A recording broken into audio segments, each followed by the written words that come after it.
Muy buenas. Buenos días. Pues hoy es martes y como lo hacemos cada semana, este día se informa sobre el pulso de la salud, lo que tiene que ver con la salud y en especial con la pandemia de COVID-19. Vamos a informar y también al finalizar la conferencia, ya cuando se hayan terminado las preguntas y se hayan respondido, ya entonces en ese momento me voy a vacunar aquí frente a ustedes y además para que lo puedan apreciar en todo el país, los que así lo deseen, me voy a vacunar porque quiero hacer una convocatoria, un llamamiento a todos los adultos mayores, los que se están quedando sin aplicarse la vacuna por alguna precaución que tengan, decirles que estamos nosotros seguros de que no hay ningún riesgo, ningún peligro, que no hay reacciones graves, que estamos dándole seguimiento a todos los estudios que se están haciendo en el mundo para garantizar la seguridad de las personas. Y por eso vamos a vacunarnos, protegernos todos. También decirles que nada se hace por la fuerza, todo es por la razón y el derecho. Somos libres y debemos de ejercer nuestra libertad a plenitud. Prohibido prohibir, es convencer, es persuadir, no imponer absolutamente nada. Si deciden no aplicarse la vacuna, son libres, están en su derecho. Sin embargo, nosotros tenemos la obligación, la responsabilidad de informar que es importante protegernos frente a la pandemia. Entonces vamos a iniciar este diálogo circular del día de hoy con las palabras del doctor Jorge Alcocer. Luego Hugo López-Gatell nos va a informar sobre la pandemia, la vacunación, y nos acompaña el general Luis Crescencio Sandoval, que siempre ha estado a cargo de el transporte, la logística, la entrega hasta los lugares más apartados de la vacuna. Es lo que han hecho las Fuerzas Armadas, tanto la Secretaría de la Defensa como la Secretaría de Marina. Por eso estamos avanzando bien en la vacunación. Vamos a darle la palabra al doctor Jorge Alcocer. Con su permiso, señor presidente, muy buenos días a todas y todos ustedes. Nuevamente es un gusto estar aquí en presencia de los medios de comunicación y desde luego los que desde otros lugares nos están siguiendo. En este día de lo que conocemos como el pulso de la salud, es especial porque tenemos desde luego lo ya anunciado por el señor presidente, que de hecho es un marco importante lo que ha señalado en cuanto a la vacunación, pero también queremos decirles que seguimos sin bajar la guardia en la atención de la pandemia y del quehacer de la vacunación. Ambas acciones, como ustedes saben, en las cuales la participación de la población ha sido, es y será fundamental, muy importante, lo más importante. Cumplimos 11 semanas en México en que la pandemia sigue disminuyendo en los principales indicadores a nivel nacional. Sin embargo, hoy en este pulso de la salud, el subsecretario Hugo López-Gatell nos mostrará que 10 entidades muestran una leve tendencia al alza. Eso es, una leve tendencia. No hay emergencia, sino una leve tendencia que hay que atenderla. Nuevamente, por lo tanto, hacemos un llamado a la población a no confiarse y mantener las medidas sanitarias que tanto hemos aprendido para evitar que haya una tercera ola de contagios. En este momento, como es de todos ustedes conocido, la vacunación es la acción prioritaria de nuestro gobierno. En la semana pasada se aplicaron cerca de 2.500.000 vacunas.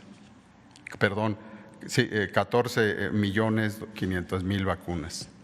Hoy veremos los avances en la vacunación del personal médico, el último tramo de la aplicación en los adultos mayores y desde luego daremos conocimiento de la planeación de la aplicación en el personal docente de escuelas públicas y privadas, de lo cual vamos a tener contacto en unos momentos.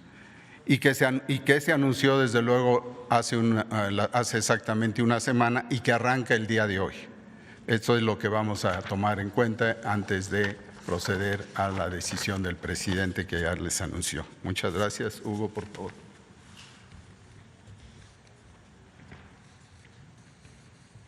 Mucho gusto, con su permiso, presidente. Muy buenos días, secretarios. Muy buenos días. Muy buenos días tengan todas y todos ustedes. Como ya comenta el doctor Alcocer, vamos a aprovechar el pulso de la salud para recordar a todo el mundo cuál es el estado que guarda la epidemia. Tenemos esas 10 láminas específicas de las curvas epidémicas estatales y vamos a dar arranque a la vacunación en personal educativo. Además de esto, vamos a tener la oportunidad de un enlace con la secretaria Delfina Gómez Álvarez, secretaria de Educación Pública, quien está en Veracruz, coordinando justamente el arranque de esta vacunación. El subsecretario Luciano Concheiro, subsecretario de Educación Superior, y también nuestro colega y amigo Zoe Robledo, director general del IMSS, en Chiapas, donde estará dando arranque la vacunación también a personal educativo, y a Nayarit, donde está nuestro colega Luis Ramírez Pineda, director del ISSSTE, y su director médico Ramiro López Elizalde. Todos ellas y ellos estarán mostrando cómo arranca la vacunación en personal educativo. También comentaremos de manera específica los planes de avance. Vamos a recordar las entidades federativas que siguen en orden de secuencia y los criterios con los que se aplicará la vacunación al personal educativo. Pero vamos a ver entonces primero la presentación panorámica y en su momento les pido si ponen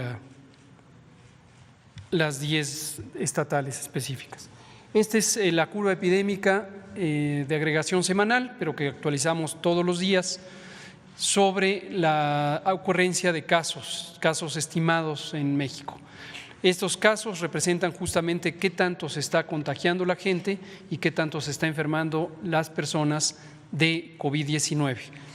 Lo que queremos destacar, lo destacamos a partir del domingo reciente y lo habíamos estado advirtiendo desde antes de la Semana Mayor, es que llevábamos 11 semanas de reducción de la epidemia, pero desafortunadamente al arranque de la semana que abrió el domingo reciente, el domingo 18 de abril, vemos que ya no continuó reduciéndose. Al contrario, ha empezado a aumentar ligeramente, pero ha empezado a aumentar en este momento 4% respecto a la semana previa. Y esto es una llamada de advertencia, no es una alerta, no le llamamos así por razones técnicas, puesto que no existe todavía un aumento precipitoso, extremo, pero sí es una advertencia que, insisto, hemos planteado desde antes de la Semana Mayor y que hoy vemos con este cambio de trayectoria. Afortunadamente, en las siguientes 3 imágenes lo que vemos es la ocupación hospitalaria de las unidades COVID seleccionadas y medimos ahí el porcentaje de cada 100 camas, cuántas están ocupadas por personas en este momento. Y vemos que es 16% lo que está en ocupación en general. En la siguiente vemos las camas que no requieren atención de cuidados intensivos y 15% están ocupadas, y ninguna entidad federativa tiene ocupaciones superiores a 20%. En la siguiente lo que vemos es que tenemos las camas con ventilador, camas destinadas para atención de personas críticamente enfermas de COVID, y 18% están ocupadas, y tenemos 2 entidades federativas, Chihuahua y Tabasco, que están con ocupaciones superiores al 30%. Vámonos a la vacunación. La vacunación COVID sigue avanzando en las poblaciones específicas ya conocidas. En la siguiente imagen lo que vemos es que tuvimos al corte de ayer, 19 de abril, 203,435 personas que fueron vacunadas.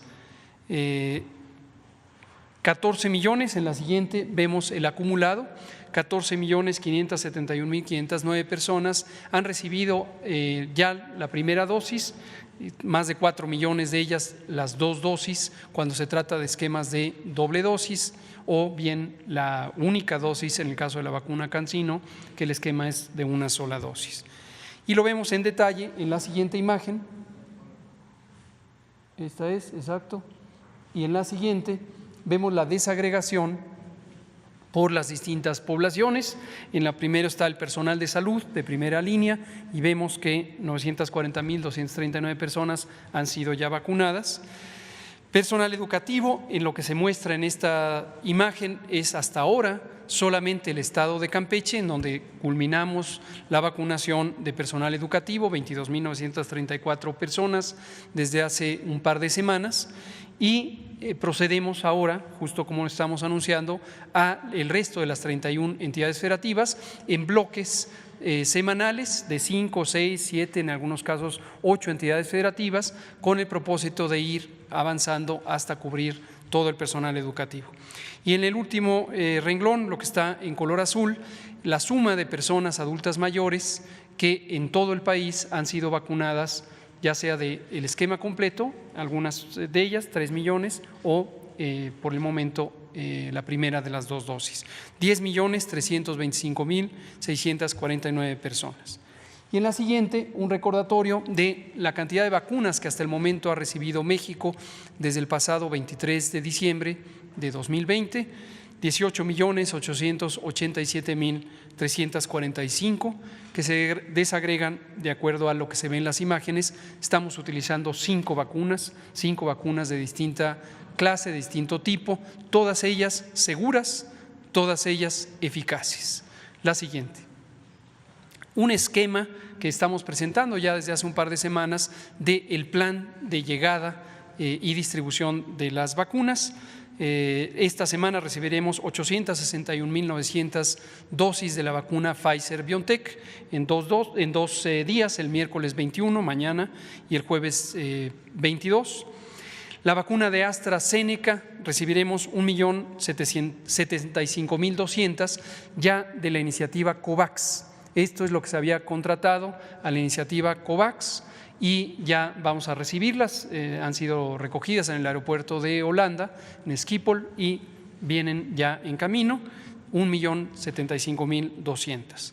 De CanSino no tenemos plan de liberación para esta semana, y la vacuna rusa Sputnik V del Centro Gamaleya de Epidemiología y Microbiología del gobierno ruso. Llegarán mañana 200,000 segundas dosis y el próximo 26 de abril el complemento de 300,000 dosis. Recuerden que la vacuna Sputnik V tiene 2 dosis que son diferentes. La composición de la primera tiene una composición y la segunda es otra composición diferente, no son intercambiables. Y finalmente Sinovac o Coronavac, la vacuna, una de las 2 vacunas chinas, Coronavac es el nombre del producto, Sinovac de la compañía, 500,000 dosis que llegarán el sábado próximo. Son 2.637.100 dosis, esto es un poco más que lo que recibimos la semana pasada, y se estima que a partir de mayo estaremos teniendo una expansión muy significativa de la cantidad de dosis semanales y mensuales que estaremos recibiendo. Por último, el resumen de lo que se estará poniendo para el personal educativo. Arrancamos con 5 entidades federativas, pero insistimos en dejarlo claro, cubriremos todas. Campeche ya fue cubierto, ahora son 5 y estaremos a un ritmo aproximadamente semanal iniciando la vacunación en las entidades federativas. Hoy Chiapas con 122.836 dosis, Coahuila 82.004 dosis, Nayarit 35.316, Tamaulipas 92.403, Veracruz 197.430, para un total de 529.989. Desde luego, la cantidad depende de la población trabajadora de las instituciones de educación públicas, que son la mayoría, y privadas, que son la minoría, pero también van a ser cubiertas. Todos los centros educativos que tienen una actividad válida van a ser vacunado su personal, porque el objetivo ahí es reabrir los centros educativos.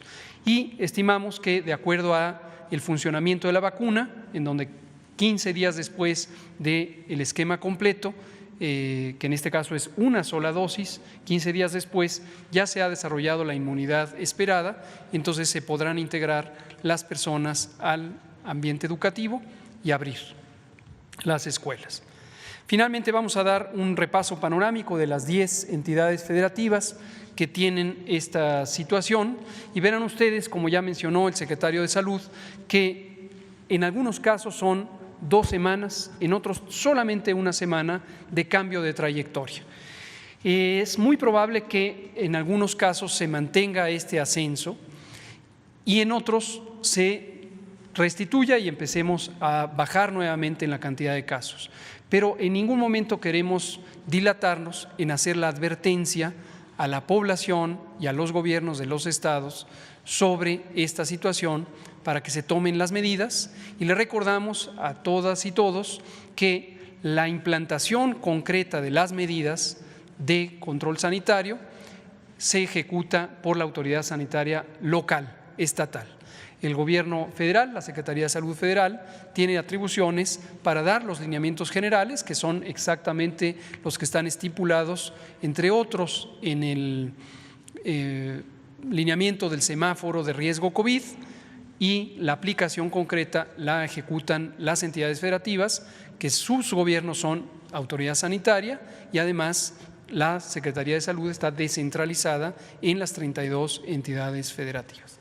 Vemos la primera es Baja California Sur, en donde vemos apenas 1 semana en este ascenso.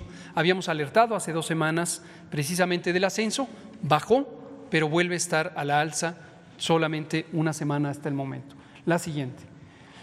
Verán en cada imagen también en el extremo derecho arriba el semáforo en el que se encuentran en este momento, el color de semáforo, inmediatamente también el semáforo que estuvo la quincena pasada, y en el recuadro en verde, en una gráfica en verde, se ve las defunciones. En algunos casos ya se nota un cambio de aumento en las defunciones, siempre muy lamentables, en otros no se ve este cambio y ojalá que no ocurra. Aquí vemos Chihuahua, es la entidad federativa que más nos preocupa, esto lo hemos estado comentando también repetidamente. Estuvimos trabajando ya con las autoridades sanitarias de Chihuahua para dar recomendaciones específicas y enfatizamos la importancia de que el equipo de salud sea correctamente escuchado en las indicaciones que da y que son técnicamente muy bien planteadas. Entonces, respaldamos las recomendaciones que la propia equipo técnico de la Secretaría de Salud está haciendo para el uso local y simplemente debe lograr que se ejecuten estas intervenciones. Vemos 3 semanas consecutivas. La Ciudad de México apenas una semana, tenemos ahí una situación mixta, habían subido las hospitalizaciones en los últimos 3 días, sin embargo llevamos ya 2 días en donde bajaron. Pero de todos modos la Ciudad de México hay que tener especial cuidado, sobre todo porque es la zona más densamente poblada de todo el país y eso hace que a veces el control epidémico sea un poquito más difícil. La siguiente. Colima tiene 2 semanas de ascenso y Colima se encuentra en semáforo amarillo, entonces hay que tener cuidado con ello. La siguiente. Durango tiene apenas una semana. Insistimos, noten lo incipiente, lo temprano que es el señalamiento que estamos haciendo. En todos los casos se encuentra baja transmisión y en todos los casos llevábamos 11 semanas de reducción, pero con tan solo una semana, dado lo que nos preocupa de que pudiera empezar una tercera ola de epidemia, estamos haciendo ese señalamiento. La siguiente.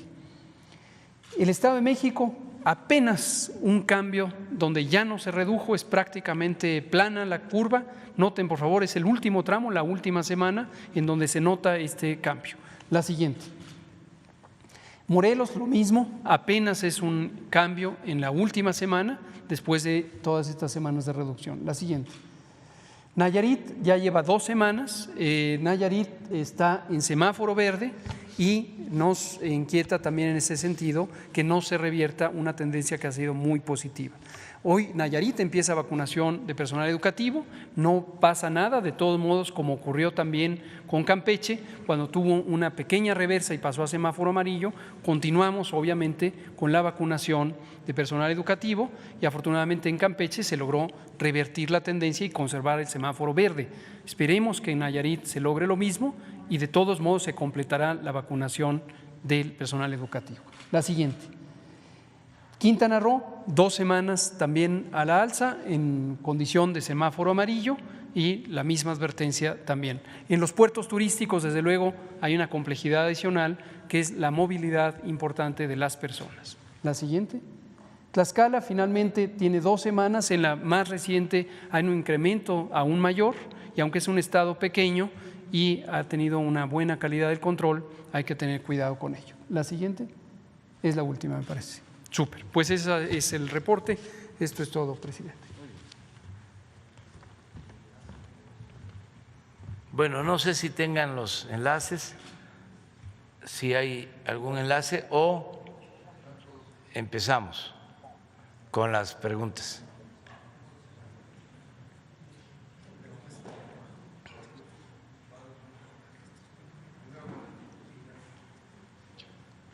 Muy bien, maestra Delfina.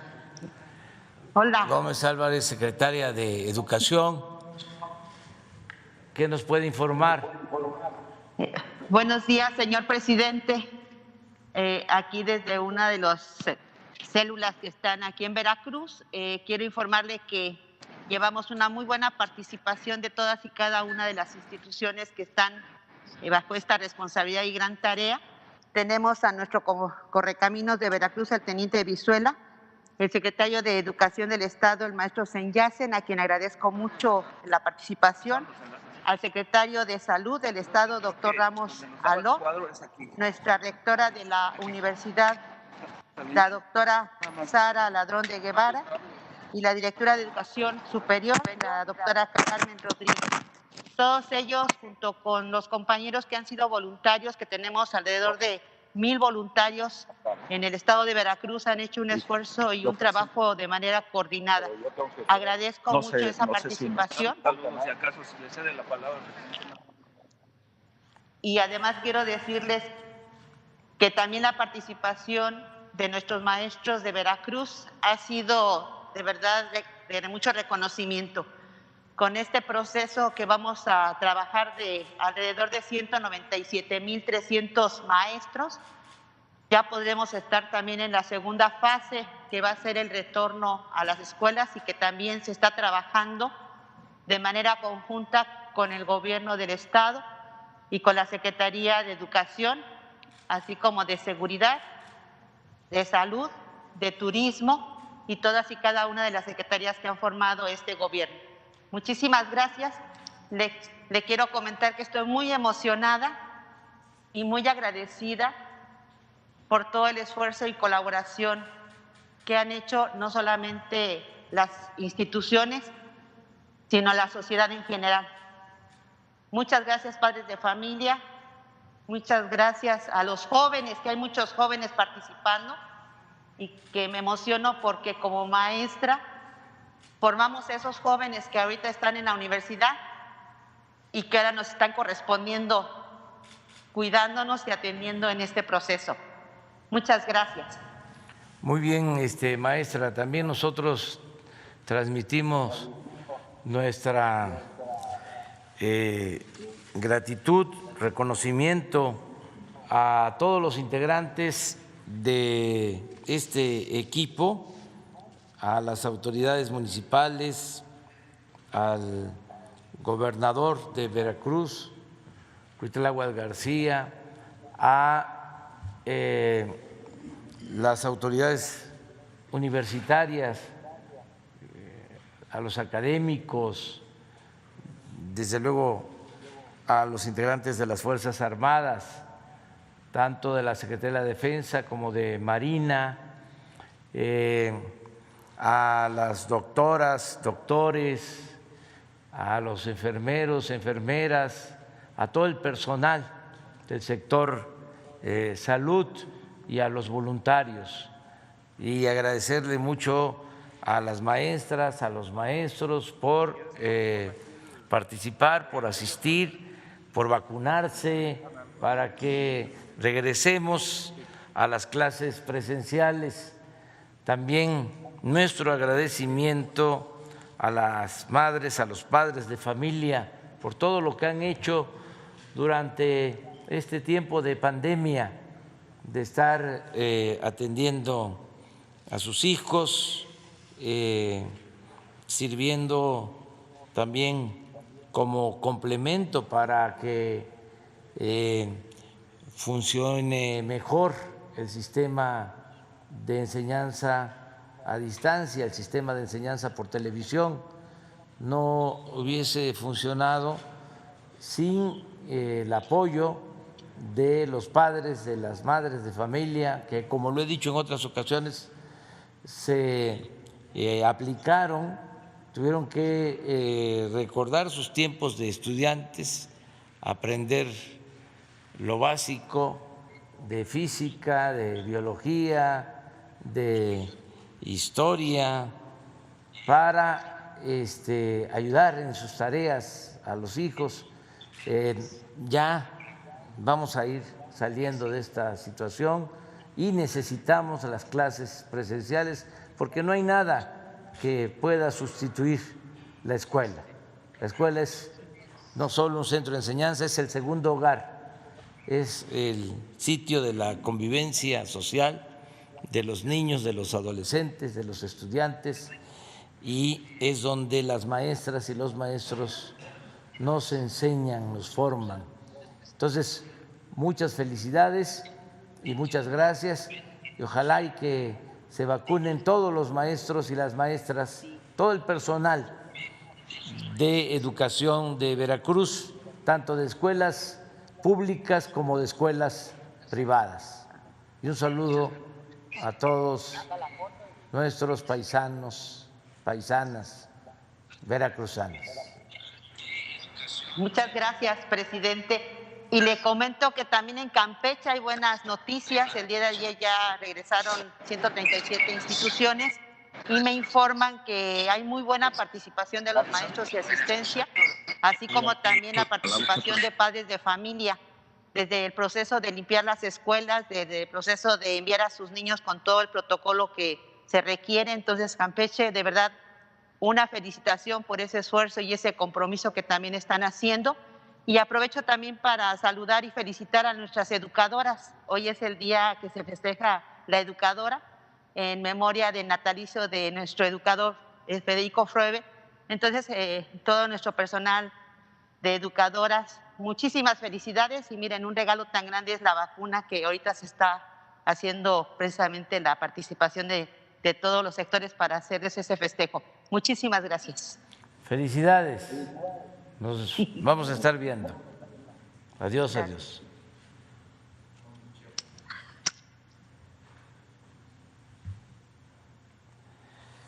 Pues estamos en Chiapas.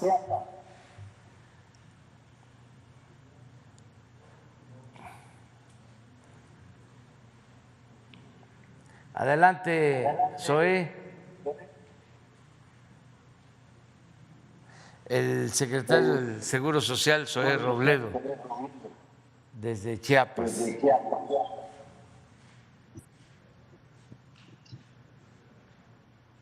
presidente, muy buenos días. Un gusto saludarlo desde esta arena universitaria en Tuxtla Gutiérrez. Gracias. Vamos a empezar a las 8. Muchas gracias. Aquí con Luciano. Perfecto, Cheiro, ¿no? Y ya. Qué pena. Con la secretaria Rosa Aidez, secretaria de Educación del Estado, y ya listos para la vacunación de los maestros de Chiapas.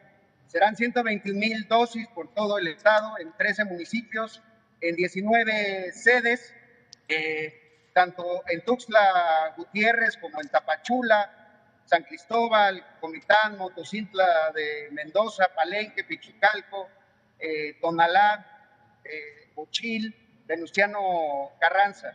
Hay una gran participación de todas las instituciones y en un momento más, acá lo permiten, explicaría. El maestro Concheiro dará unas palabras. Nada más para decirle a las maestras, maestros de Chiapas, a todos los trabajadores de la educación, que tenemos garantizada la vacuna, que hoy empezamos puntualmente y que esto será todo un éxito. Es el primer paso para una nueva normalidad, una vuelta a clases. Eso queremos que ustedes y los vamos con mucha fuerza. Señor Rosaide. Señor presidente, en nombre de los niños, las niñas y los jóvenes del estado de Chiapas, muchas gracias por la vacunación a sus maestros. Esto nos hace ver muy próximo el horizonte de devolvernos a las aulas para encontrarnos con los niños y así evitar el rezago educativo para nuestro querido estado de Chiapas. Muchísimas gracias. Y si nos permite, señor presidente, la maestra Gordillo, coordinadora de las universidades interculturales de la SEP, quisiéramos que dijera un mensaje en idioma indígena para hacer también convocatoria a los profesores de todas las zonas indígenas del estado de Chiapas. Por favor, maestra Gordillo.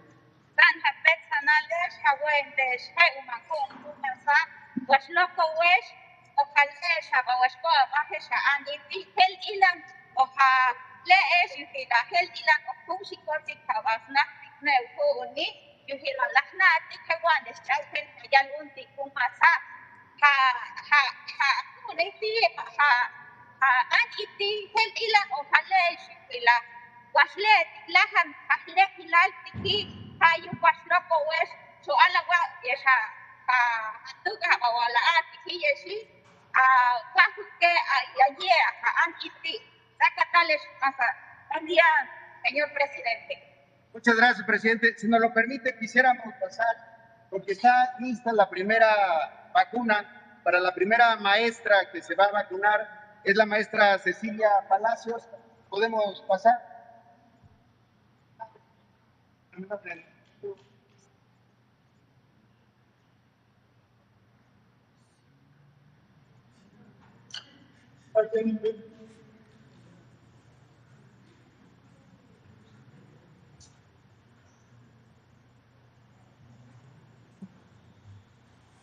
Bueno, pues esta es la vacunación en Tuxtla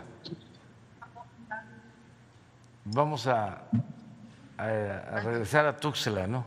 Porque nos pidieron eso.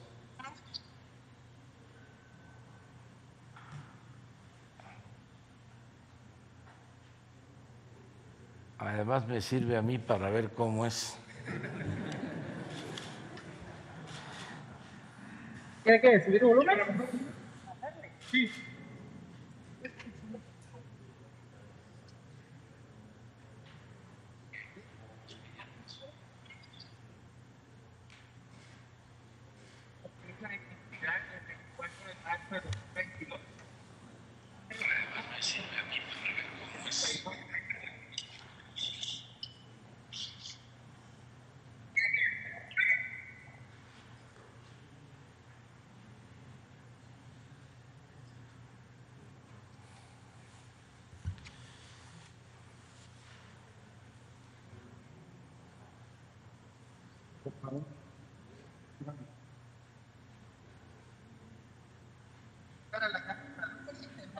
En el procedimiento, adelante, ya vimos que el frasco ya lo anunciaron que es lote y la vacuna CanSino que vamos a aplicar. Ahorita se abre, se hace la asepsia, empezamos a abrir la jeringa y extraer la vacuna. ¿Sí? Siguiente procedimiento.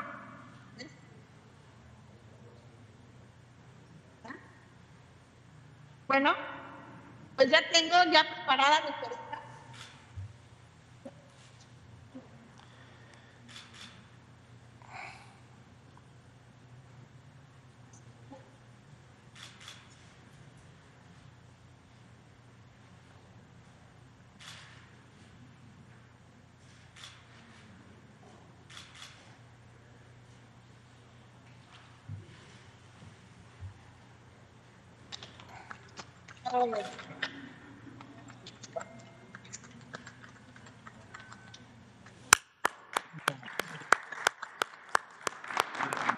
Presidente, aquí hay aquí los maestros, las maestras, y en este momento arrancamos. Esperamos que en 8 días podamos aplicar las 121,000 vacunas. Ya están en las 19 sedes, más de 700 brigadas. Gran afluencia. Ha habido un gran equipo entre salud, secretario de salud que está aquí. Señor presidente. Muchas gracias. Muchas felicidades, saludos a todos, paisanas y paisanos de Chiapas. Vamos a Nayarit, doctor Ramiro, ¿qué nos puede informar? Doctor Ramiro.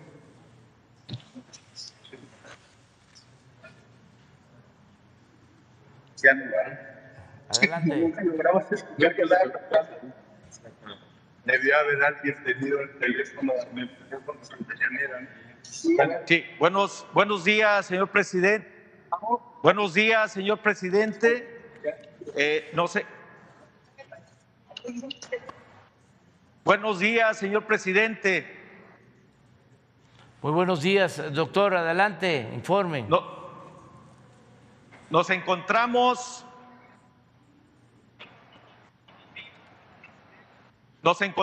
en el...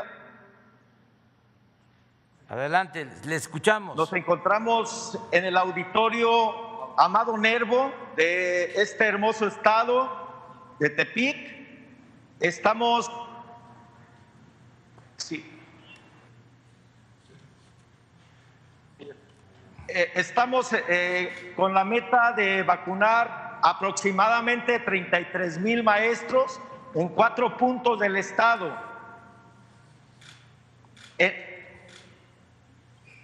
Adelante, doctor. Nos acompaña el subsecretario de Educación, Juan Pablo Arroyo. Nos acompaña además Miguel Ángel Nakamura, Andrés Rodríguez y Francisco Contreras, que son quienes están impulsando esta organización. El maestro Luis Antonio Ramírez Pineda se encuentra en camino a Bahía de Banderas y creo que tenemos una muy buena respuesta y una organización que va a cumplir la meta en 3 días. Quisiera darle el uso de la palabra al subsecretario de Educación para que nos dirija unas palabras. Señor presidente, mucho gusto en saludarlo. Estamos esperando a los profesores que van a vacunarse aquí en Tepic, en el auditorio Amado Nervo. Aquí tenemos 40 células de vacunación, es el lugar más grande, pero tenemos en Bahía de Banderas, en Aguacatlán y en Rosa Morada sedes de vacunación donde vamos a vacunar a todos los docentes del estado de Nayarit. Nos acompaña el secretario de Educación, Andrés Rodríguez, el director de Servicios Educativos, Francisco Contreras, y el director de Universidades Tecnológicas, el doctor Baltasar. Estamos pues aquí esperando, nosotros estamos una hora más temprano, los profesores están ya haciendo fila, muchos se levantaron muy temprano, llegamos a las 5:30 de la mañana, ya había una cola esperándonos, pero no los vamos a hacer esperar. Aquí el auditorio es suficiente para mantenerlos en calma, esperando la vacunación con todo el proceso. Tenemos un grupo de enfermeras, médicos del ISSSTE, sobre todo, y del Seguro Social, que nos han apoyado muy encarecidamente. Nos apoya también el Estado Mayor de la zona 13ª militar, que se está haciendo cargo de todo el servicio de seguridad para mantener con cuidado las vacunas. Señor presidente, estamos a la orden para lograr hoy la vacunación, que vamos a mantenerlo en los próximos 3 días, de las 8 de la mañana a las 5 de la tarde. Muy bien, pues felicidades a todas, a todos. Una convocatoria respetuosa a todas las maestras, maestros de Nayarit para que participen, se vacunen, nos cuidemos todos, que haya protección para enfrentar el COVID y que se pueda regresar a las clases presenciales. Muchas gracias a todas, a todos. En efecto, aquí son las 8 de la mañana, pero allá 8:05, allá son 7 de la mañana, ¿verdad? Con 5 minutos. Por eso están en espera, porque hay una hora de diferencia. Les mandamos un abrazo y adelante con el inicio de la vacunación de maestras y de maestros en Nayarit. Adiós. Así es, señor presidente. Muchas felicidades. Muy bien. Empezamos luego segundo, tercera Sara, cuarta la compañera, quinta también la compañera. Ahí vamos. Gracias. Buenos días, presidente. Shaila Rosagel, corresponsal de Grupo Gili, El Imparcial de Sonora, La Crónica de Mexicali y Frontera de Tijuana. Preguntar nada más con lo del plan de vacunación, la vacunación de los maestros del sector privado, ¿cómo va a ser? Si va a ser a la par, o sea, los dos, público y privado, si van a, o sea, ¿cómo va a ser la logística para vacunarlos a ellos? También sería mi pregunta. ¿Podrías?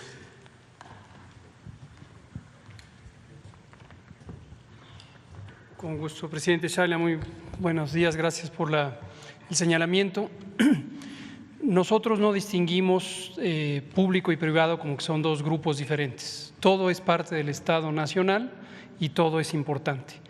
Lo que se ha establecido son estos puestos de vacunación, en su mayoría son macrocentros, como los que acabamos de visualizar, son en grandes espacios públicos, gimnasios, en su mayoría, sobre todo por las condiciones climáticas de mucho sol, mucho calor. Entonces están techados y ahí concurren todas las personas que trabajan en los sistemas educativos, tanto público como privado. ¿Se van a vacunar a todas, personal administrativo también, de servicios, de todo, del sector público y privado? Recordar es muy importante recordar cuál es el objetivo de la vacunación en personal educativo. En esencia, la protección de cada persona es igual, trabaje donde trabaje, viva donde viva. La idea es una persona vacunada, es una persona protegida. Pero la utilidad en términos de salud pública, en términos de la nación en su conjunto, es diferente. En el caso, por ejemplo, del personal de salud, la prioridad fue protegerles individualmente y proteger el funcionamiento del sistema de salud, en particular aquello que está involucrado en la respuesta a la propia epidemia de COVID.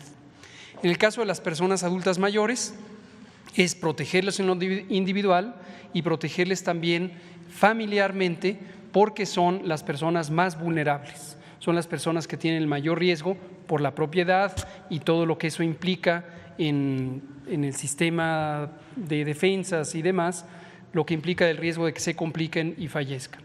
En el caso del personal educativo, lo mismo. A nivel individual es el mismo objetivo, proteger a cada una y cada uno de ellos, pero a nivel colectivo lo que interesa es, en situaciones donde hay mínima actividad epidémica, como ahora afortunadamente tenemos en todo el país, lograr activar una parte del funcionamiento de la vida pública, en algo además que es particularmente importante, que es el derecho a la educación. Entonces, por esta razón se les vacuna a las personas del sistema educativo, y para lograr activar los recintos educativos, en primer lugar se tiene que vacunar a quienes están en aula, que son las maestras y maestros, pero también al personal que concurre a la escuela, las secretarias, el conserje, el personal de intendencia, y en muchos de los casos también al personal administrativo que apoya el funcionamiento de las unidades escolares.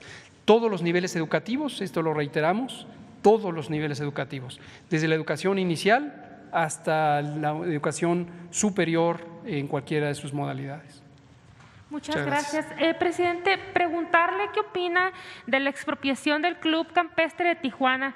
Es un proceso legal que inició el gobierno actual de Jaime Bonilla con el 13 de abril, que con una declaratoria de utilidad para expropiar este campo. Se busca desarrollar un complejo interactivo campestre.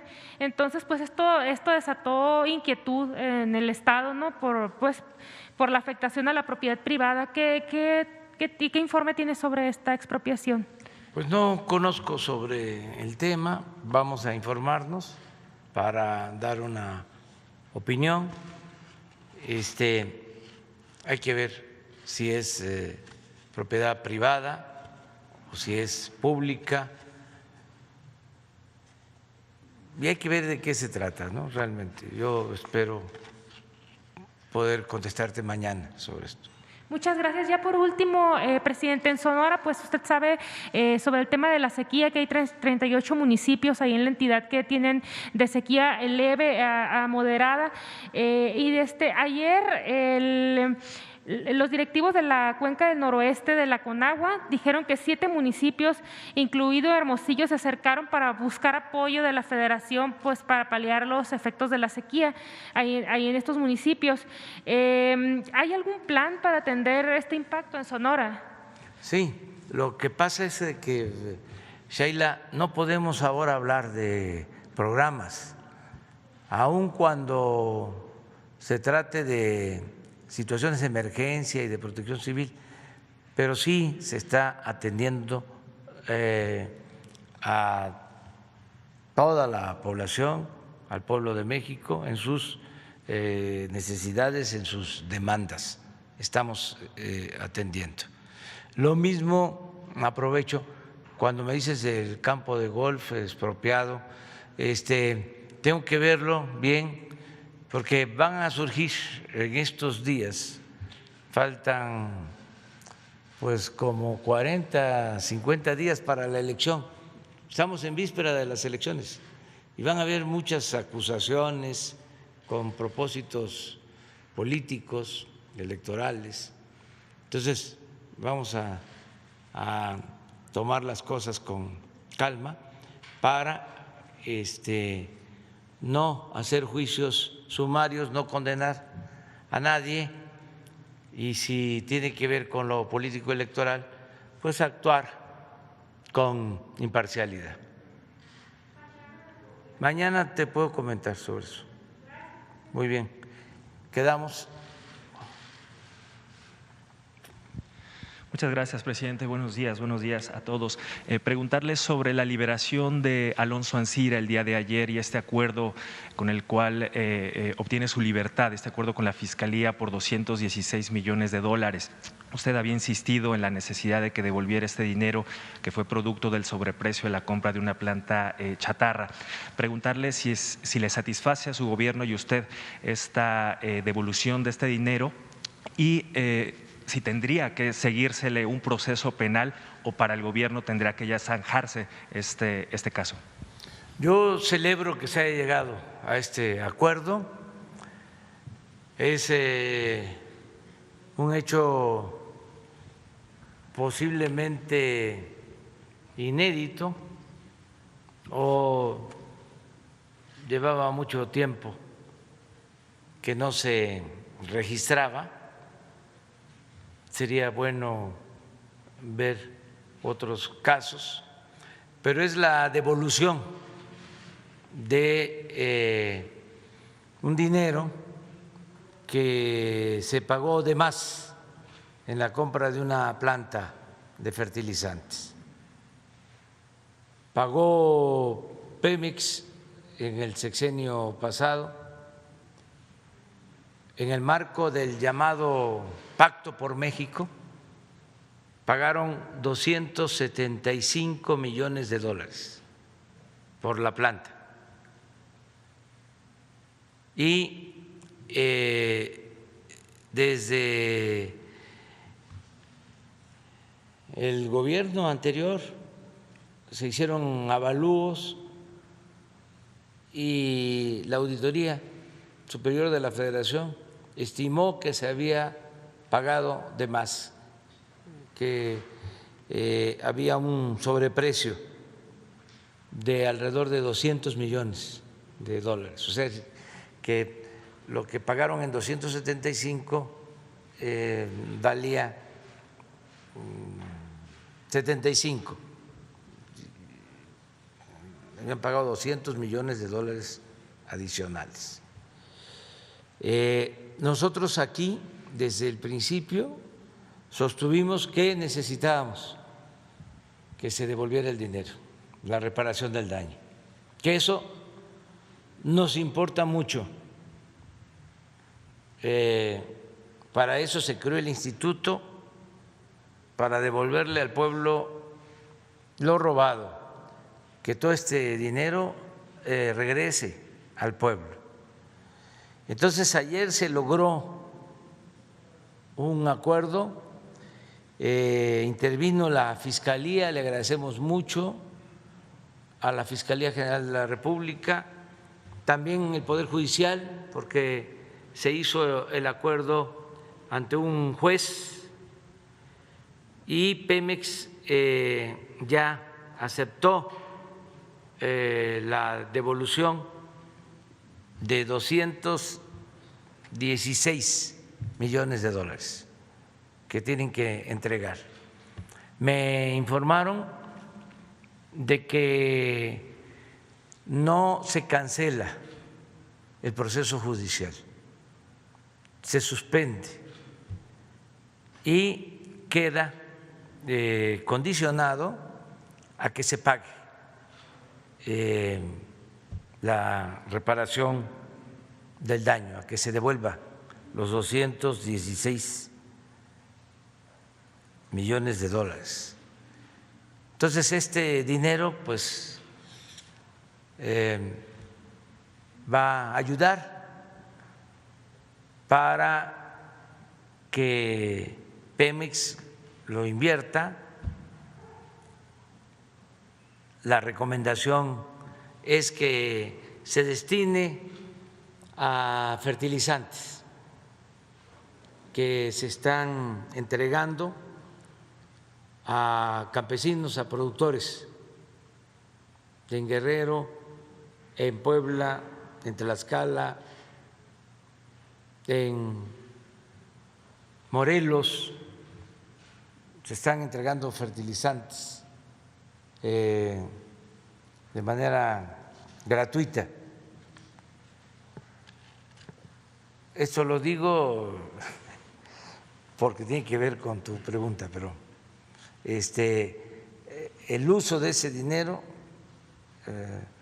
va a tener ese destino.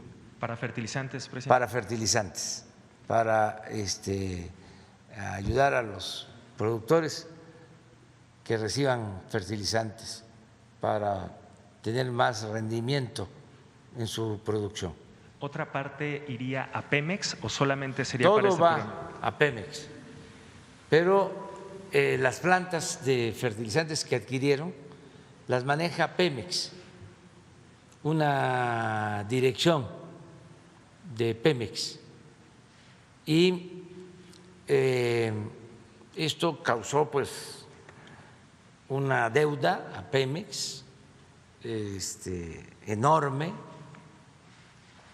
porque no solo se compraron estas plantas, se compraron otras plantas, se invirtió en repararlas, porque esta planta que se pagó en 275 millones de dólares estaba abandonada por completo, casi convertida en chatarra, y se invirtió para rehabilitarla. Entonces, ya está en producción, pero en situaciones todavía muy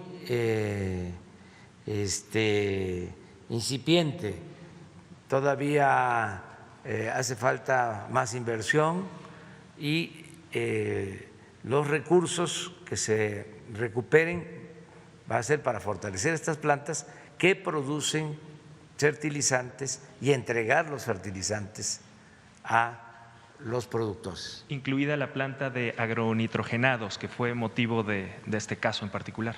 Sí, esta planta y las que se tienen en Lázaro Cárdenas, Michoacán, y una reserva de roca fosfórica en Baja California Sur, es todo un complejo.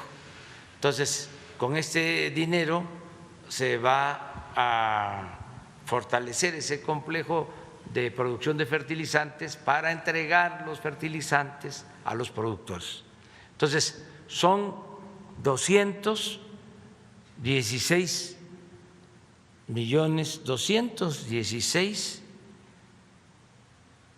664 millones de dólares que se recuperaron, y vienen más recuperaciones. Esta misma semana les vamos a dar a conocer lo que se está recuperando por también pagos excesivos, contratos donde se cobraba de más, de reclusorios. ¿Sí se acuerdan de que se tenía que pagar una cantidad enorme de dinero por 8 o 12 reclusorios, alrededor de 16,000 millones de pesos al año, un contrato?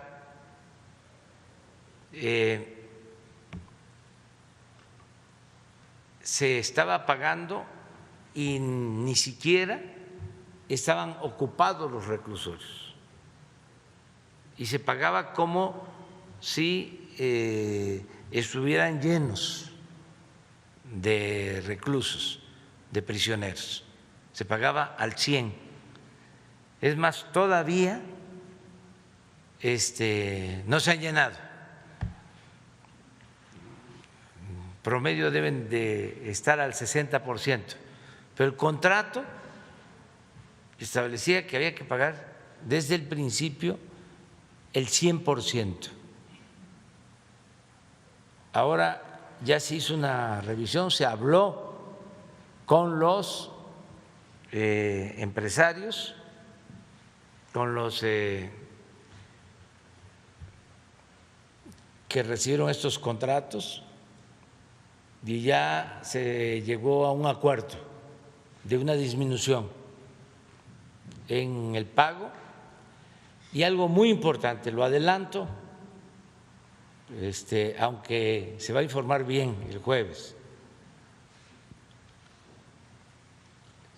En los contratos se establecía que al finalizar el periodo, 20 años, el reclusorio no pasaba a ser parte del gobierno, sino seguía siendo propiedad de la empresa.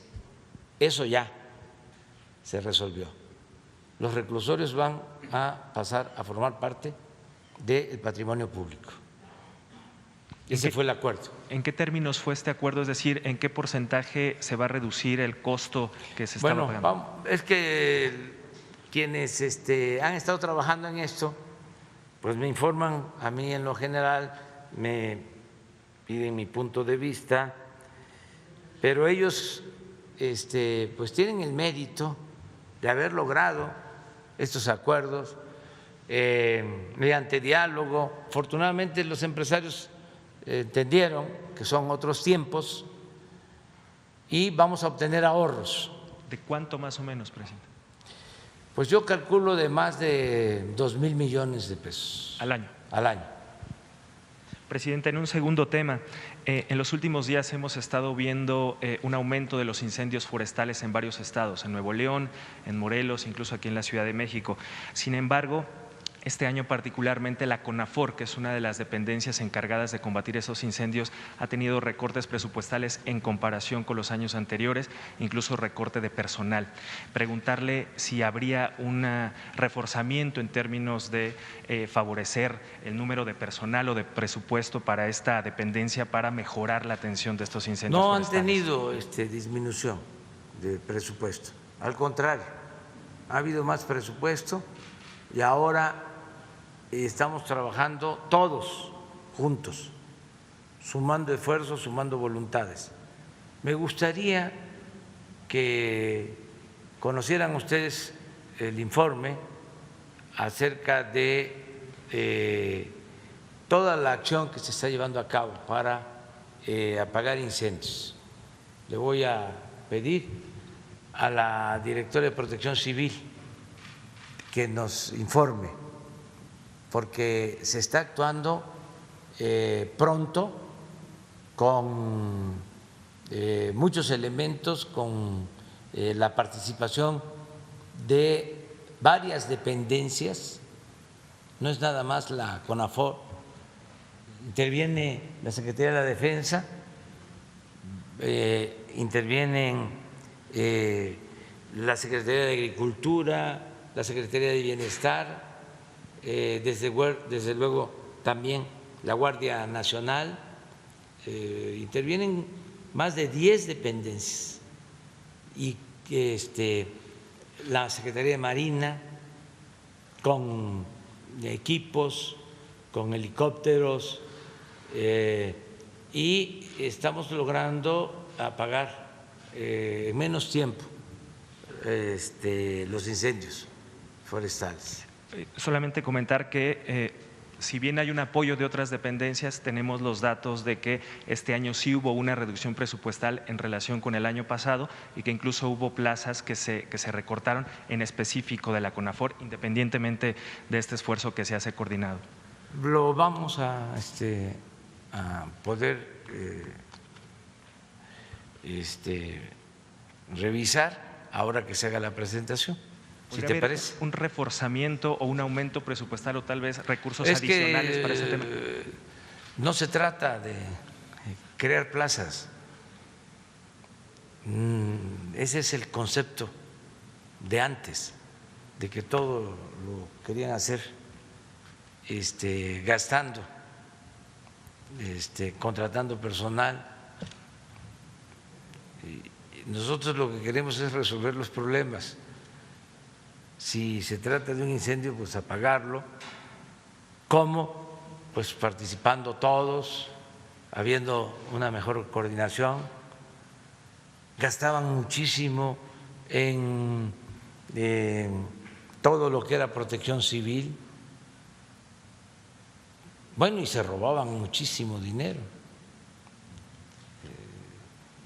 En las declaratorias de emergencia, si había una inundación, si había un incendio, de inmediato había una declaratoria de emergencia porque había que entregar dinero, a veces a los estados, o los manejaba de manera directa Gobernación o la dependencia a la que le correspondía, y como era una emergencia no se licitaba, tenían ya proveedores preferidos, hasta medios de información eran proveedores. Entonces ya eso cambió completamente. Ahora lo que procuramos es que el dinero vaya al pueblo, cuidar el dinero del pueblo, cuidar el presupuesto, que no se lo roben, que no haya derroche, que no haya gastos superfluos, que no haya gasto improductivo. Eso es la austeridad republicana. La austeridad no solo es un asunto administrativo, es un asunto de principios. Entonces no es medir.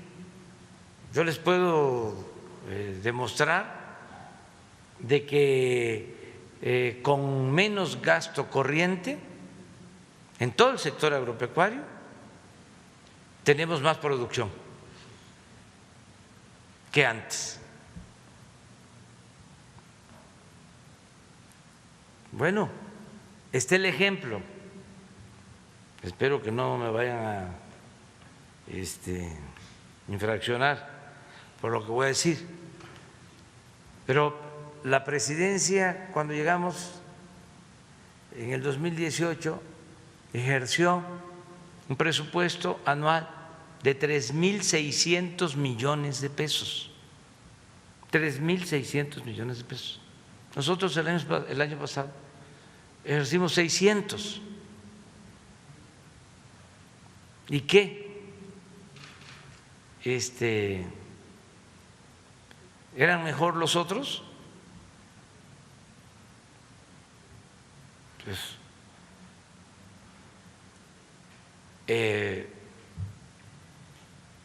podemos decir, era lo mismo, para no presumir.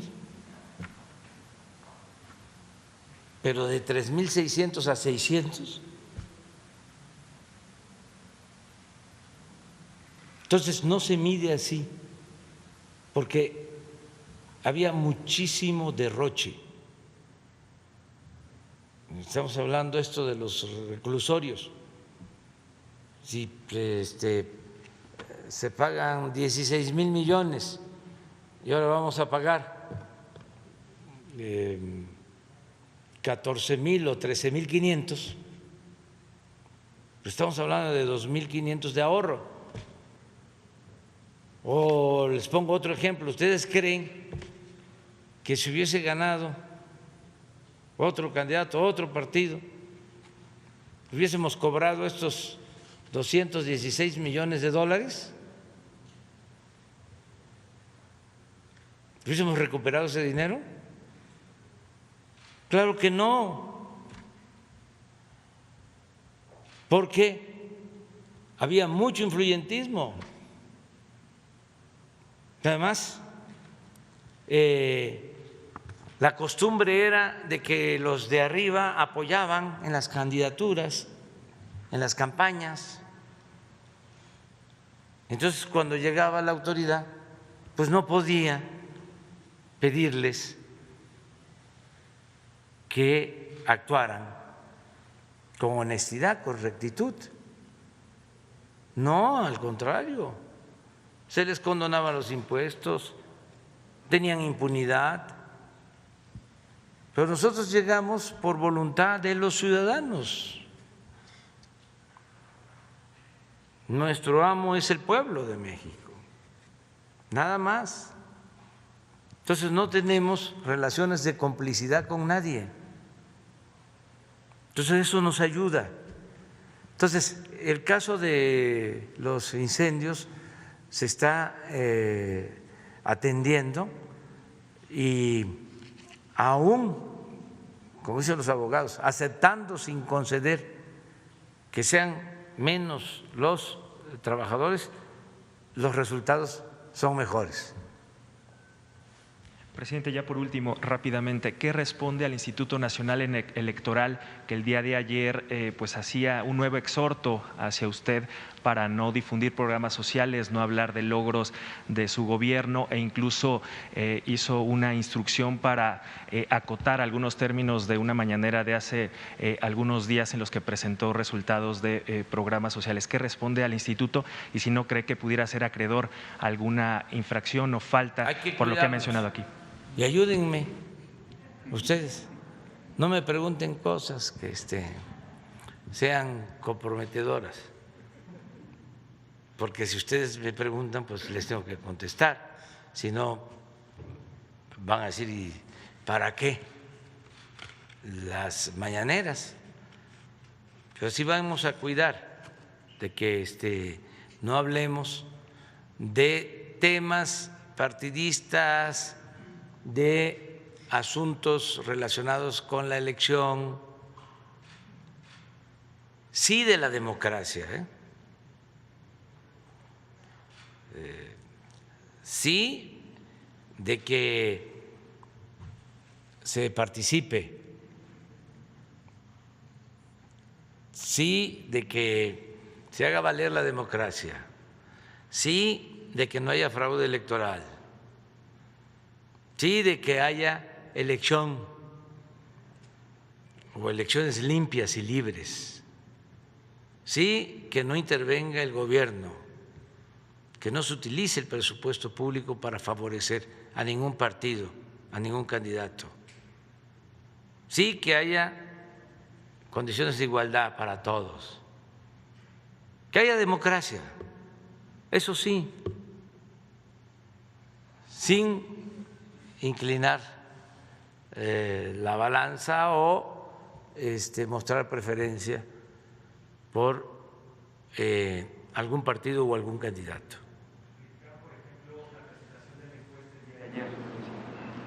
Sí, pero es eso. ¿Para qué reforma hace esa pregunta? O sea, me refiero a ver, la oposición que nosotros tenemos del Partido Conservador difunde de que si no nos quitan la Cámara, nosotros les vamos a quitar el país. Es una campaña.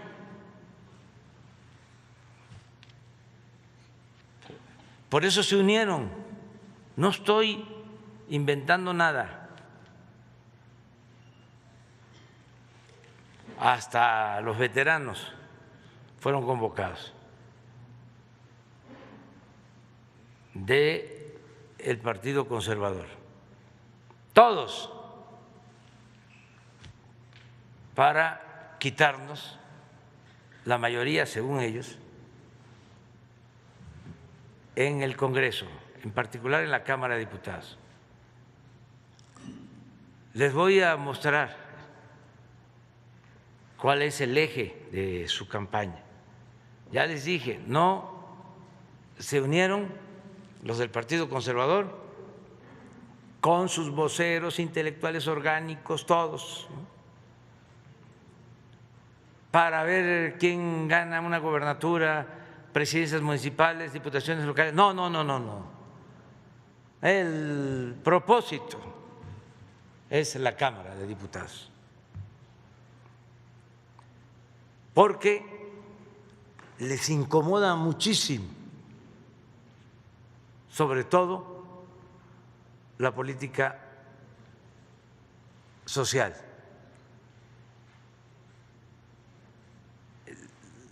Les genera mucho coraje el que se ayude a los jóvenes, el que se dé pensión a los adultos mayores, el que se den las becas a los estudiantes de familias humildes.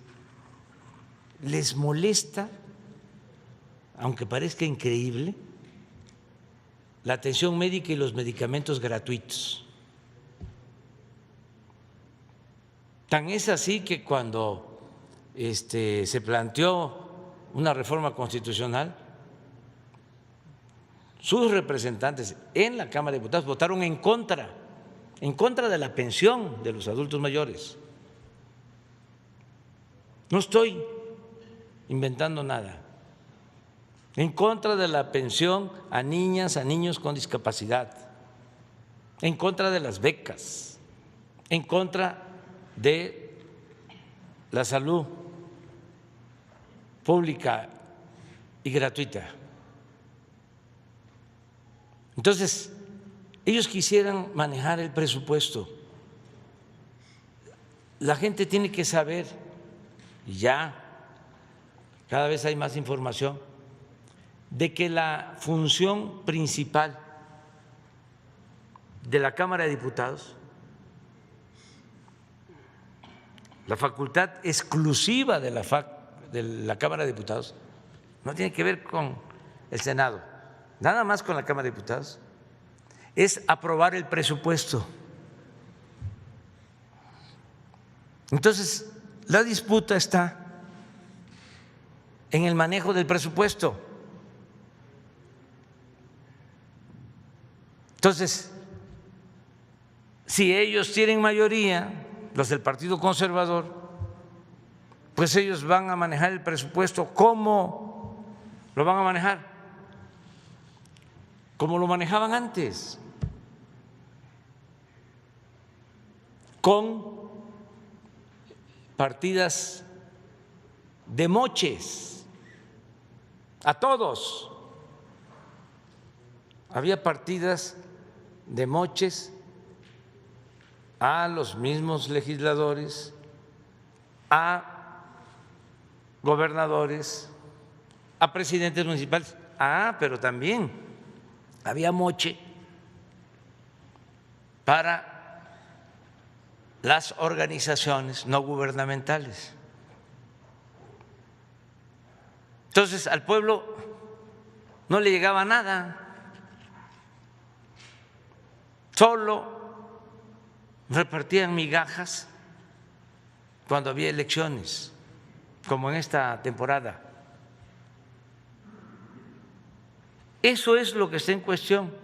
Eso fue lo que los unió. Además, en la Cámara es donde ellos mantuvieron por años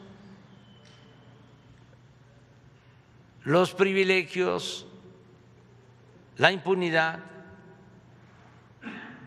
¿Ustedes creen que les gustó de que se reformara el artículo 28 de la Constitución para que ya no haya condonaciones de impuestos? Cuando ellos condonaban miles de millones de pesos a sus jefes, me refiero a los legisladores que aprobaron todo eso de condonar impuestos. Entonces, ese es el fondo. Entonces, desde antes de que empezara la campaña, se empezaron a agrupar los del Partido Conservador con ese propósito. Ellos mismos lo han confesado. Uno de ellos prestó su casa y ahí estuvieron dirigentes políticos de la nueva y de la vieja guardia del Partido Conservador, incluso dirigentes empresariales, en la casa de este señor Claudio X González. Y este señor sacó hasta vajillas ¿No tienen por ahí la tasa que sacaron? Y entre otras cosas. Entonces, todo está armonizado, orquestado. ¿Por qué hablo sobre todo esto? Porque me llamó mucho la atención que en las preguntas que hace en su encuesta el periódico Reforma hay esa pregunta sobre la Cámara, que eso fue lo que dimos a conocer ayer. No dimos a conocer quién va arriba en las encuestas o en esa encuesta del Reforma, qué partido va arriba, porque eso no nos corresponde, ni siquiera de qué opina la gente del presidente. No, dimos a conocer esta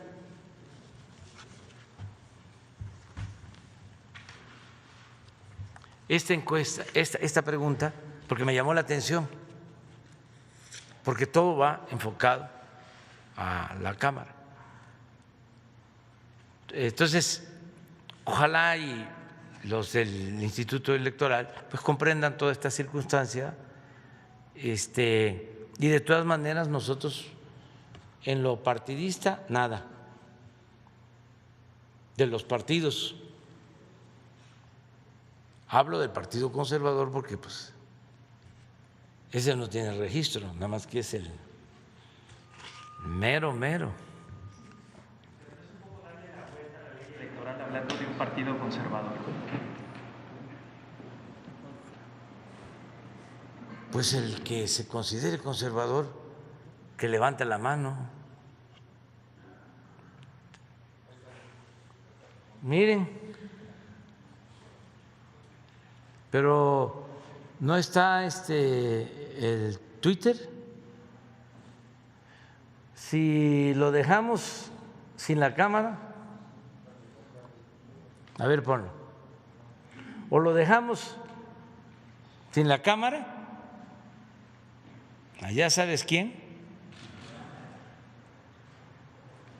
o nos deja sin país.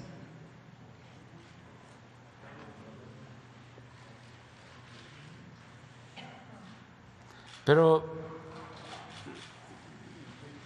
a ver si está el tuit.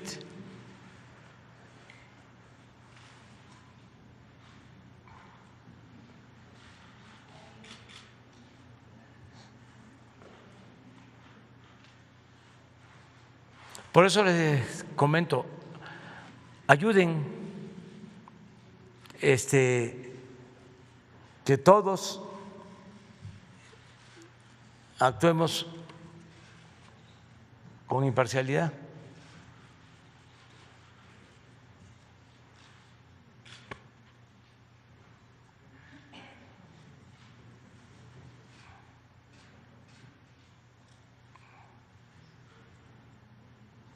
Bueno, ya, porque nada más, a ver si está para que no es nada más una foto, ¿no?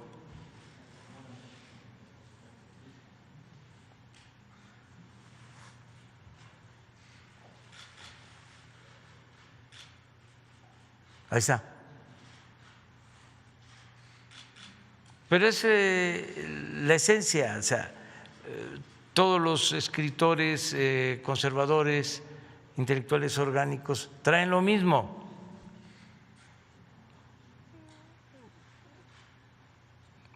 Vamos a unirnos porque si tiene la Cámara, pues entonces va a poder continuar con los programas sociales, va a continuar la transformación y lo que quieren es pararnos, detenernos. Entonces la gente, cuando le preguntan el Reforma, si, a ver, pon la pregunta otra vez, o sea, de la encuesta.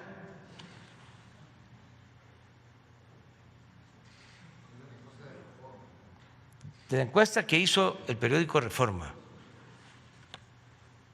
Entre otras preguntas, que no voy a poner las preferencias electorales porque ahí sí les va a dar sí, un patatús si las pongo.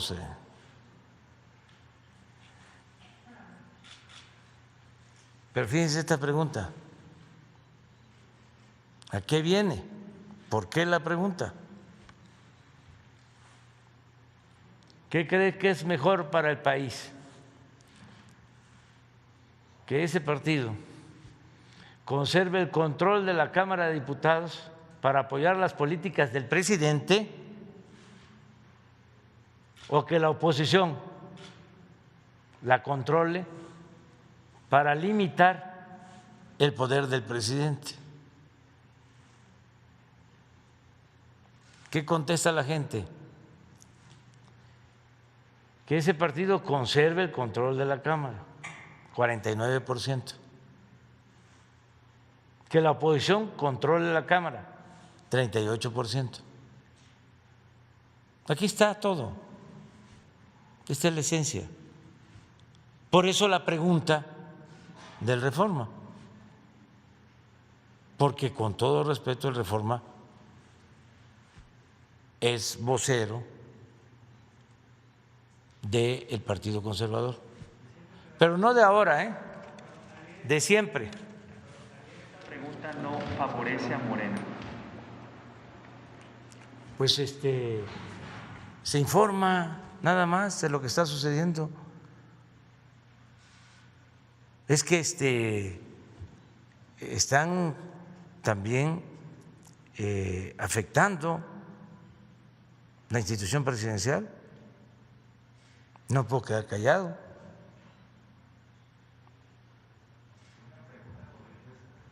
¿Mande? Sí, pero no solo es esto. No, es todos los días. Un día sí y el otro también. Campaña. Nunca los medios de información, desde Madero, habían atacado tanto a un presidente como ahora. Nunca. Entonces, tengo el derecho a informarle a la gente de lo que está funcionando. Esto no significa obligarlos, presionarlos. No, nada más informar. Y que la gente decida libremente. Y si la gente dice que no tenga la Cámara, para que ya no queremos transformación, queremos regresar a como era antes. Es más, ya no queremos al presidente.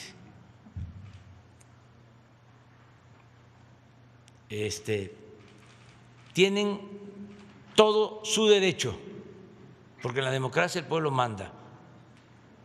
El año que viene va a haber una consulta para la revocación del mandato. Y cuando la gente diga que ya no quiere que yo esté, me voy. Porque el pueblo pone y el pueblo quita. El pueblo es soberano. Y yo llegué aquí no para detentar el poder. Llegué aquí para transformar a México.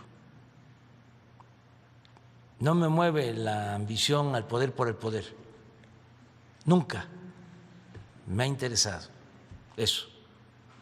Ni nunca me ha interesado el dinero. Yo lo que quiero es que se lleve a cabo una transformación. Pero si el pueblo dice no, a Palenque, Chiapas. Cuando yo no tenga la aceptación en las encuestas, cuando la mayoría de la gente diga que no me quiere, me voy. ¿Cómo voy a estar aferrado a un cargo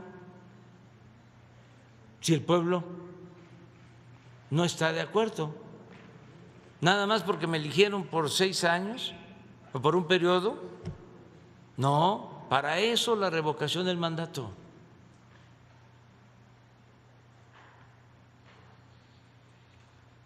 Tengo convicciones, tengo principios, que es lo que estimo más importante en mi vida, no los cargos.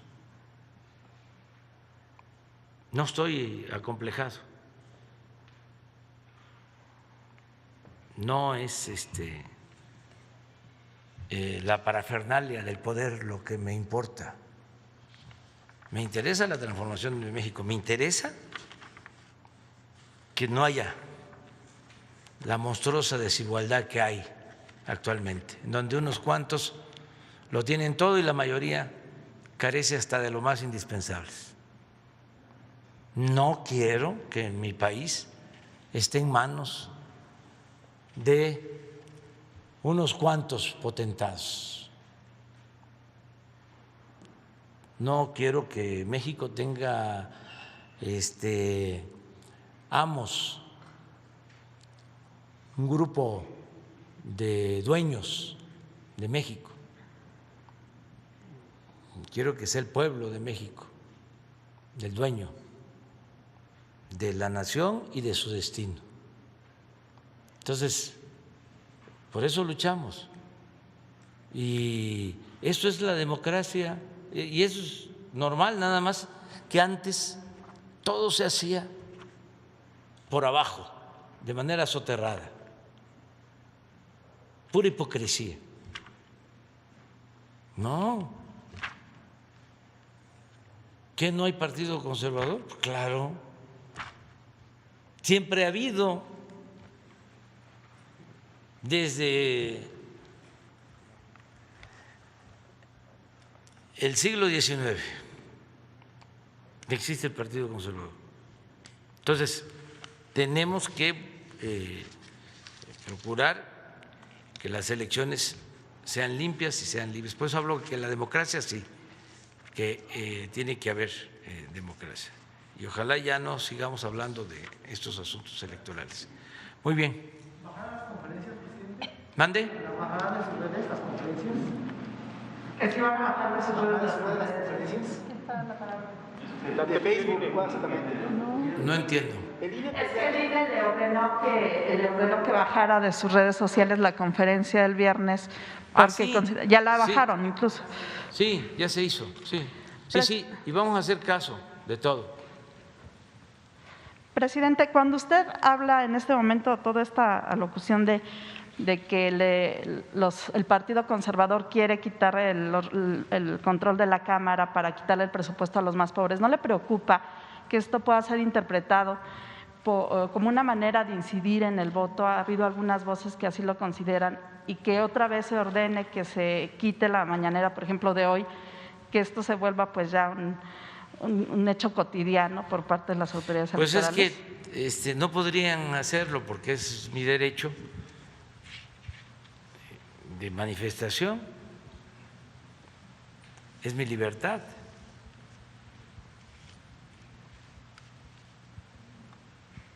Y eso está por encima de cualquier otra disposición o de cualquier reglamento.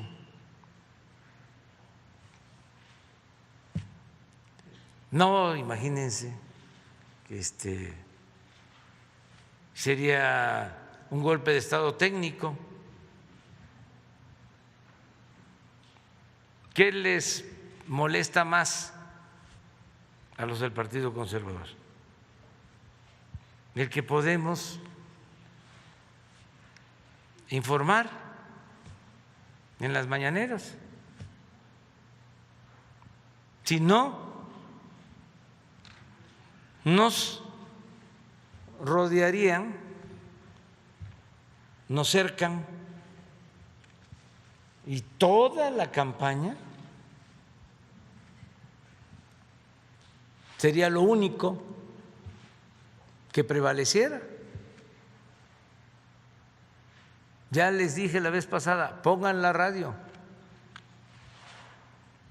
Cuando los que tienen automóvil pongan un noticiero,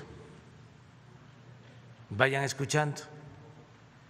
Como van a tardar para llegar a su destino, cámbienle a otra estación, a otro noticiero y a otro. Y es lo mismo, constantemente ataques. La televisión, lo mismo. Los periódicos, ni hablar. Entonces, si no tuviésemos esta posibilidad de informarle a la gente, pues sería como antes,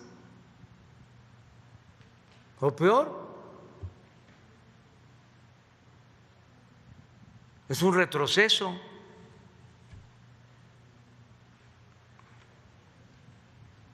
Entonces, ojalá y no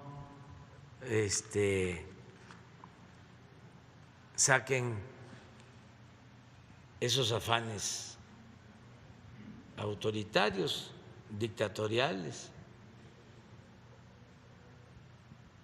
Y mejor vamos al debate. Además, son muchos, no hay ni siquiera equidad.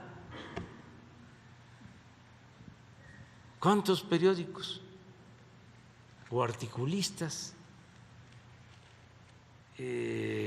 toman en cuenta nuestros argumentos? Muy poquitos.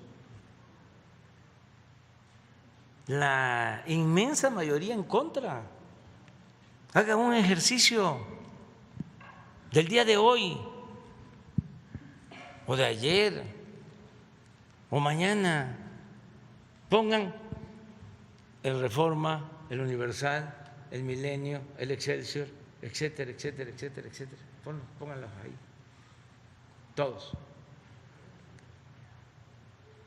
Y hagan un análisis de contenido. Ustedes son profesionales de la comunicación. Y así de manera esquemática. ¿Cuántas notas, cuántos artículos a favor? ¿Cuántos neutrales? ¿Cuántos en contra? Y ahí se van a dar cuenta. Nunca había pasado eso. Se dedicaban a quemarle incienso al presidente, a aplaudir y a callar. Entonces ahora es distinto.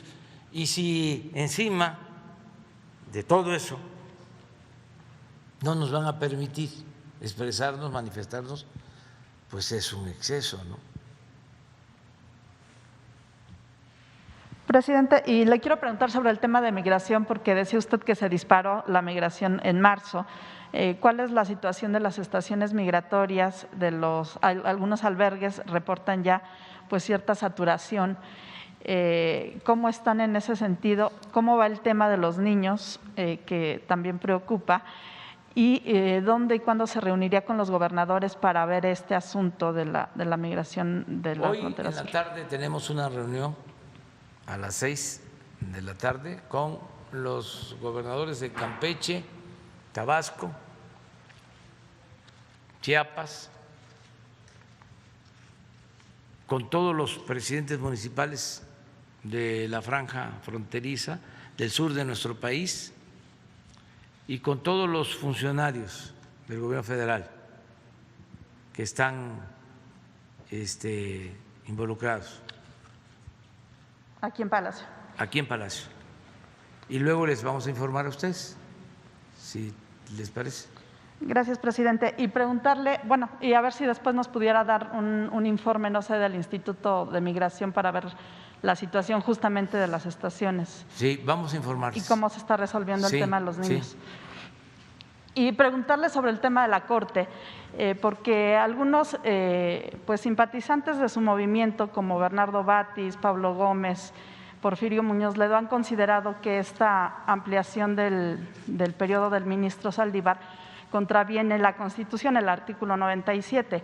Si ustedes han hecho un análisis aquí, si le ha pedido la opinión al consejero jurídico de la Presidencia, y también qué opina, pues, de que a raíz de esto sus críticos han dicho que con una reforma legal se podría ampliar el periodo, incluso, pues, a pesar de que usted ha dicho que no se quiere reelegir, pues han dicho que esto podría ocurrir. Sí, ya, ¿qué opina de esta parte y también escuché, del estudio? Gracias. Ya escuché eso también, de que si se amplía el periodo de 2 años del presidente de la Corte es porque yo quiero reelegirme, que ya es un ensayo general, o un prólogo, una introducción a mi propósito de reelección. No, yo no soy como ellos, como los que se han acariciado siempre ese propósito de reelegirse. No, yo termino mi mandato, que por cierto la gente no sabe que voy a tener 2 meses menos que los otros presidentes, porque no voy a terminar a finales de noviembre, voy a terminar a finales de septiembre. O sea, son 2 meses menos que los otros presidentes. Pero si así lo decide la naturaleza, el creador, el pueblo, es hasta ese día, nada más. Y me jubilo, me retiro por completo de la actividad pública, de la actividad política. Me voy a Palenque a escribir, eso sí, voy a escribir un libro que me va a llevar tiempo sobre el pensamiento conservador, porque tengo que tener una ocupación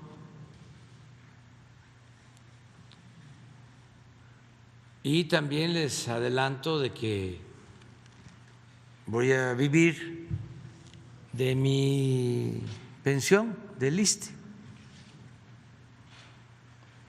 Y también ya me va a corresponder lo de la pensión de adulto mayor. Pero nada absolutamente de política. Por eso estoy trabajando intensamente, porque espero cumplir mi misión, mi tarea, a finales de septiembre del 24. Y estoy seguro de que voy a contribuir, como está sucediendo, con la participación de millones de mexicanos, a la transformación de México. Estoy seguro de eso. Va a ser la 4ª transformación del país, como lo fue la independencia, como lo fue la reforma, como lo fue la revolución. Así se va a consumar la 4ª transformación de la vida pública del país, sin violencia, de manera pacífica, pero con la misma profundidad con que se llevó a cabo la independencia y sus logros, la reforma y la revolución, porque se están llevando a la práctica cambios profundos. Esto que estamos viendo ahora, desde la vacuna para todos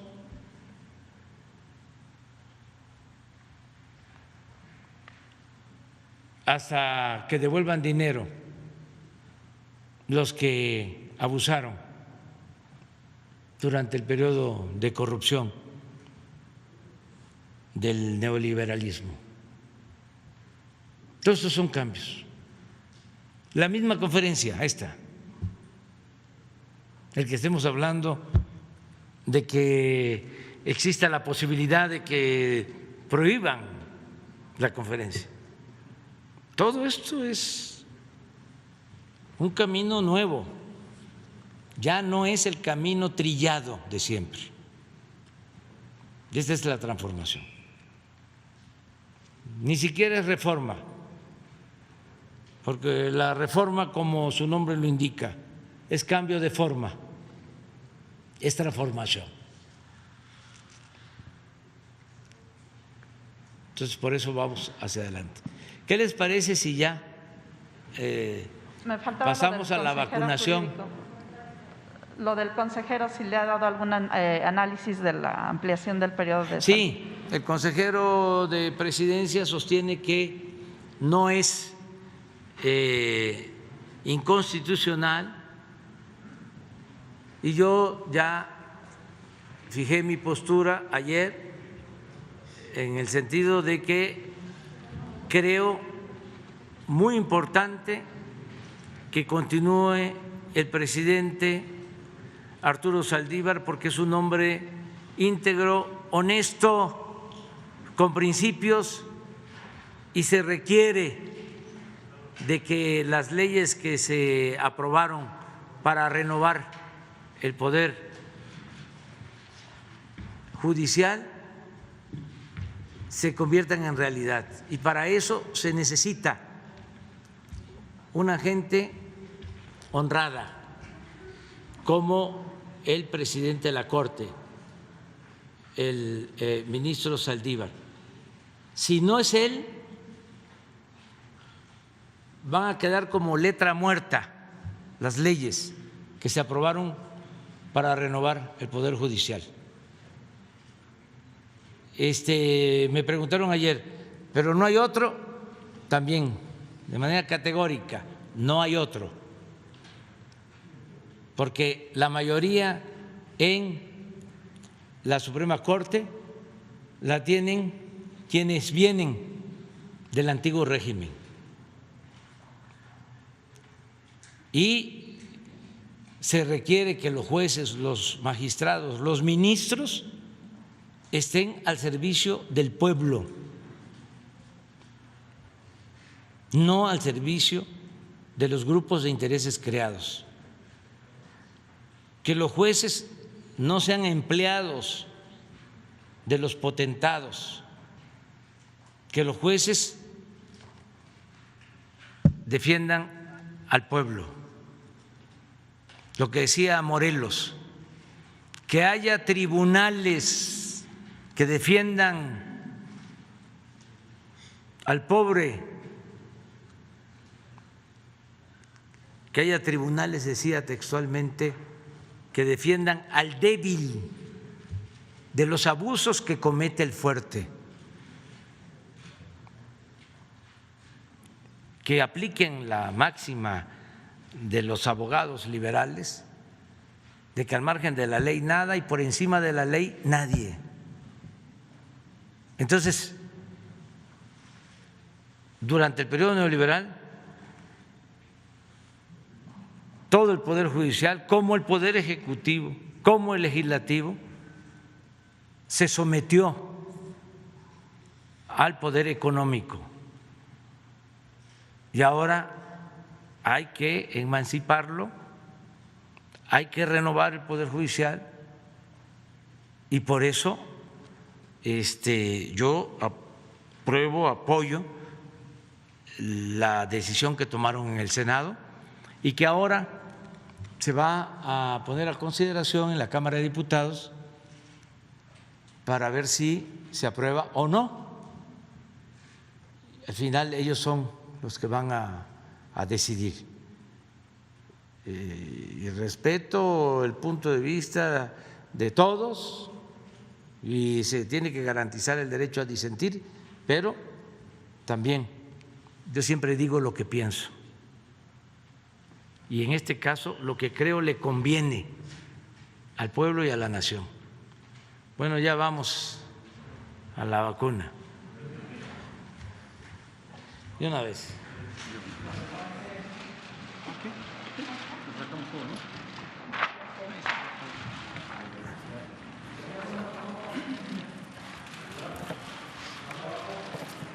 Me ayuda a abrir. A la izquierda, ¿verdad? Ahí está el corazón. Buenos días, señor presidente. Me presento con usted. Soy la teniente enfermera Melina Vega y voy a ser quien aplique su vacuna el día de hoy. Le muestro la vacuna que va a ser aplicada. Es vacuna contra COVID-19. Es del laboratorio de AstraZeneca. Y le muestro la jeringa con la que va a ser vacunada. Igualmente, es una jeringa nueva, está totalmente sellada, ¿ok? Muchas gracias. Antes de aplicarla voy a realizar unas preguntas. ¿Usted ha presentado fiebre en las últimas 24 horas? No. ¿Algún síntoma de COVID en las últimas 24 horas? No. ¿Alérgico a algún medicamento? No. ¿Alguna transfusión sanguínea en los últimos 3 meses? No. Ok. Vamos a levantar su camisa. Vamos a descubrirlo. Ok.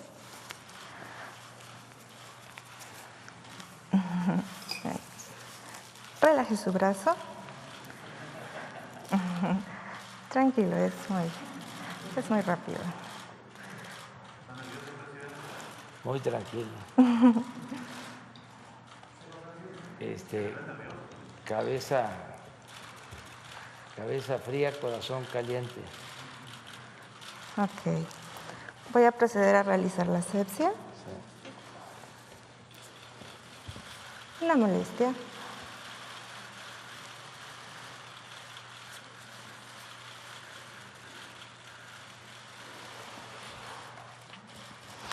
Puede presentar algunas reacciones, desde dolor en el sitio de la punción, inflamación, enrojecimiento. Es importante no manipular el sitio de la punción, no rascar, no dar masaje, no aplicar compresas calientes ni frías. Algunas otras reacciones que pudiera presentar: dolor de cabeza, malestar general, cansancio, dolor articular, dolor muscular, incluso podría haber fiebre. De hecho, vamos a pedirle, por favor, que permanezca bajo vigilancia aproximadamente 30 minutos para observar que no haya ninguna reacción importante, y le hago entrega de su cartilla en donde ya queda el registro de su vacuna.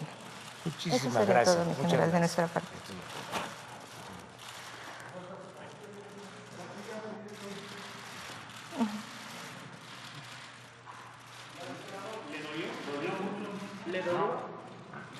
No, tienen las manos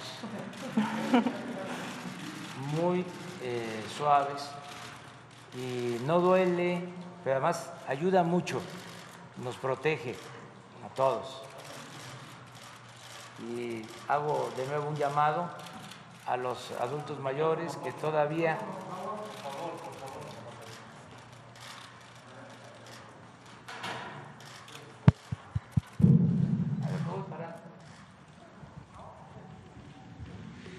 un llamado a los adultos mayores para que todos nos vacunemos. No hay ningún riesgo. Para empezar, no duele la vacuna. Estaba yo viendo que me la colocaron en el mismo brazo donde tengo todavía la marca de cuando estábamos niños, que nos vacunaban. No sé si era para sarampión, para viruela. Sí, entonces no pasa nada absolutamente. Que si no se aplicaron la primera dosis, porque lo estaban pensando, cuando lleguen de nuevo al municipio para aplicar la segunda dosis, pueden aprovechar para que se apliquen la vacuna y protegernos todos. Pues yo creo que mes y medio, ¿no? ¿Va a ser aquí también? Un mes. ¿Aquí también? No, ya no, ya, con esto es suficiente. Muchas gracias. Voy a sentarme como lo recomiendan, pero ya afuera. Nos vemos mañana. Sí, mañana les informo. Ahora estoy muy bien. Bien, en un tuit.